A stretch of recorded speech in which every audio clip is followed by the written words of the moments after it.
All right, Larry Krueger here at Levi's, getting ready for training camp practice number 8. Let's talk a little bit about practice, but first let's tell you we're brought to you by Pig and a Pickle, the best barbecue in Northern California. Check them out in Emeryville and Corte Madera from 11 a.m. to 8 p.m.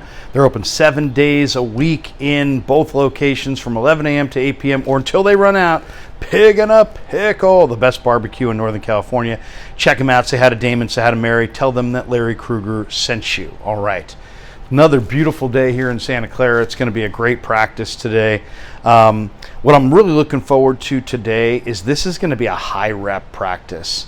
They have low rep practices, medium rep practices, and high rep practices. Yesterday was a low rep practice, so it seemed like the team got on the field and got off the field very, very quickly. Today is going to be a high rep practice. So what does that mean? That means we're going to see just more plays, longer practice. It's going to be a harder, more physical practice. And this is what Shanahan and the Niner people like to do here is they like to kind of alternate high reps, low reps, mid reps, and give the players, rest some days and work them harder other days.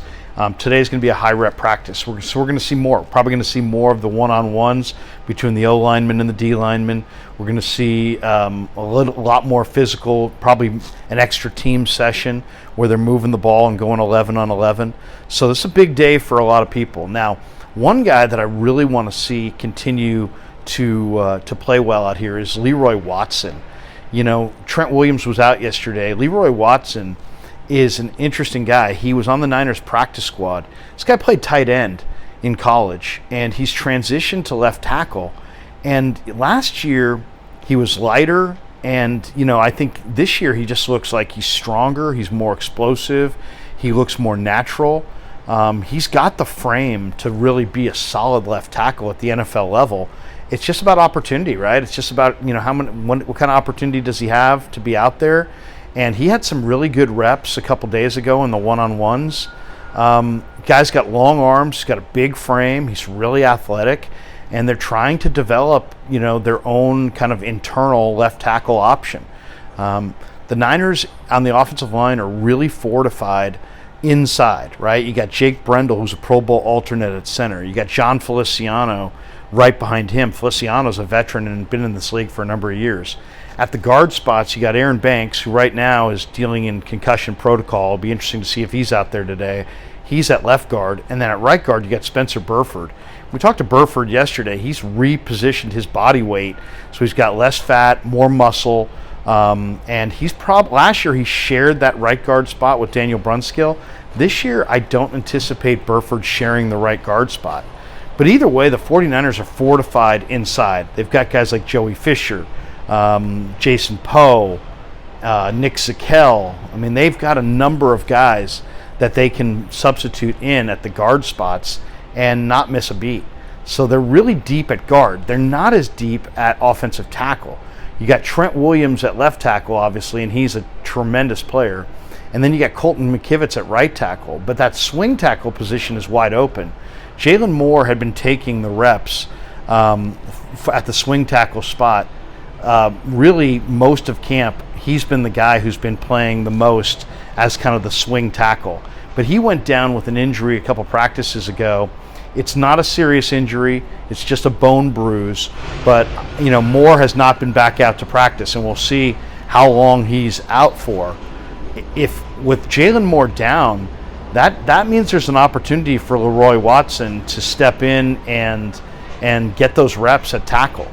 The Niners may have to go outside their 90-man roster for that third tackle. That's going to be an interesting thing to watch for as they play a couple preseason games and get closer to August, I think, 29th, which is the cutdown day. Are they satisfied with Jalen Moore? Are they satisfied with Leroy Watson? Matt Pryor's in this camp as well, the veteran who's 6'7", 330 pounds, though Chris Forster said that, Pryor was not in great shape at the OTAs. He appears to be in a little bit better shape this summer. But will the Niners go outside their 90-man to another team in the league looking for offensive line help? There's talk in Cincinnati that La'el Collins may not make the Bengals roster and he might be traded. He could be an option for the 49ers in a trade between now and the cutdown. But that's all speculation. Right now, I want to see Leroy Watson stack some days and really start to play well at left tackle. He looked really, really solid in the one-on-ones, and he's building confidence for sure. And if Chris Forster can get him going, that might be the answer for their swing tackle position. So that's one guy I'm really looking forward to seeing today, Leroy Watson. The two backs, now you got, obviously CMC's a star, and he's played like a star. Now you got Elijah Mitchell, who's got an abductor injury, probably going to keep him out a week to 10 days. What does that mean? That means that Ty Davis Price and J.P. Mason have that much more of an opportunity to step in and be significant players in the Niner offensive backfield. Not to mention Kalen Laburn and Ronald Awatt, the undrafted free agents. But Mason and TDP are really looking impressive. Mason had a cutback run the other day where he put his foot in the ground, made the defender miss, and then went the other direction and had just a phenomenal run. TDP is both getting to the edges against one of the fastest defenses in the NFL. He's also making some inside cuts that you would expect from a 210-pound back, except TDP's 230 pounds. The other guy to really watch for, that I'll be watching for today, Kalen Laburn, the undrafted rookie free agent out of Marshall, was a great player. 5-star high school player, went to Florida State, was really good for the Seminoles. After he graduated and got his degree, he transferred to Marshall, and this last year had over 300 carries. If you watch Marshall, they pulled the upset in South Bend against Notre Dame, and it was because Laburn was fantastic. And I was looking at his game log last night. This guy had 35 carries in a game, 36 carries, 31 carries. He's 5'9", about 210. He's got really strong legs. Yesterday in practice, he had a run where he aggressively and explosively made 2 or 3 cuts and carved up the 49er defense and went down the middle. It's the kind of run that was just make you go, what? Who's that guy? That was impressive. Now, I talked to Anthony Lynn a couple days ago about these young running backs, and I mentioned Laburn and Awatt to him, and he's like, man, if you like the way these guys are looking right now, wait until you see these guys in the preseason when the bullets are live and everything's live and these guys are going full bore. So I can't wait to see really all 3 of those backs today. TDP, J.P. Mason, Kalen Laburn, and even Ronald Awatt. Awatt's plucking the ball with his hands. He's catching it naturally.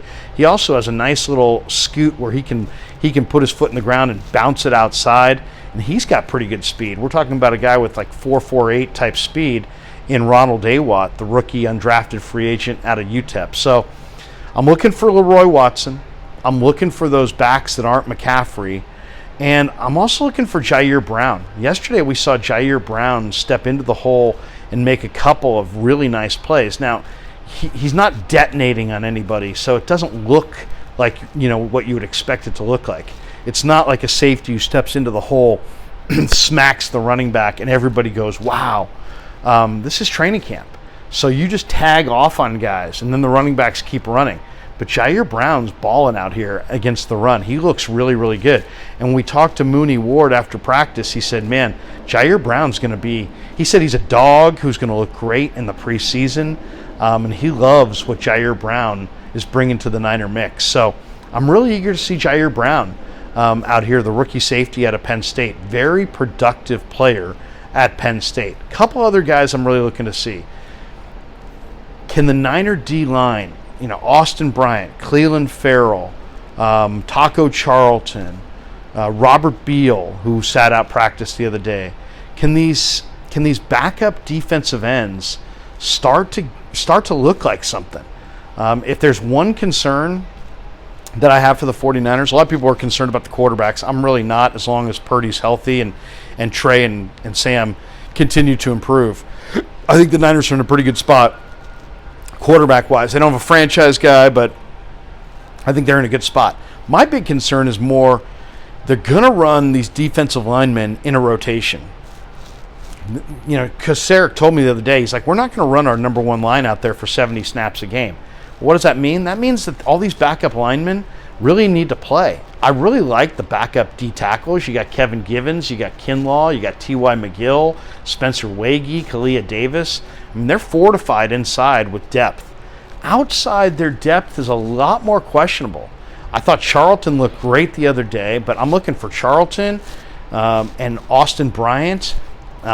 Definitely Cleveland Farrell, Robert Beal. These guys they've got to start looking like guys who can play and produce in an NFL game.